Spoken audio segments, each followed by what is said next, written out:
Il est 7h10 en France, 11h40 à New Delhi. Vous l'avez compris, c'est notre fenêtre sur l'étranger. Vous partez donc en Inde, Maya. Exactement, où on va retrouver Angélique Forget. Bonjour Angélique, on va parler ce matin d'une initiative qui pourrait peut-être donner des idées à celles et ceux qui veulent se déconnecter un peu de leurs appareils numériques.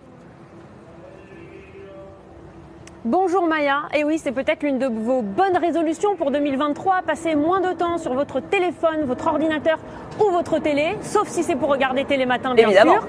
Eh bien vous allez voir qu'un petit village dans le sud de l'Inde de 3000 habitants a pris une décision radicale. Tous les jours, de 19h à 20h30, l'usage d'appareils numériques est formellement interdit pour tout le monde, les adultes comme les enfants.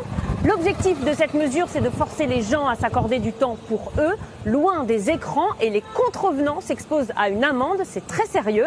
Regardez ce reportage d'Abhijit Pandey et Ulysse Caillou. On se retrouve juste après. Comme tous les soirs dans ce village depuis 5 mois, à 19h précise, une sirène retentit. Elle indique que tous les habitants doivent déconnecter leurs appareils numériques. C'est une obligation. Vous avez vu l'heure? Il est 19h. Il faut aller faire vos devoirs. Dans la famille Mohité, c'est l'occasion pour les enfants d'étudier et pour les parents de partager un moment d'échange. Grâce à la déconnexion numérique, notre famille a changé. Désormais, nous avons 1h30 pour interagir, les uns avec les autres, plutôt que de regarder nos portables ou la télé. Ceux qui ne respectent pas cette règle risquent jusqu'à 12 € d'amende. À l'origine de cette initiative, Vijay Mohité, l'ancien président du village et père de 2 enfants. Bonjour, comment vas-tu? C'est lui qui a convaincu le conseil du village.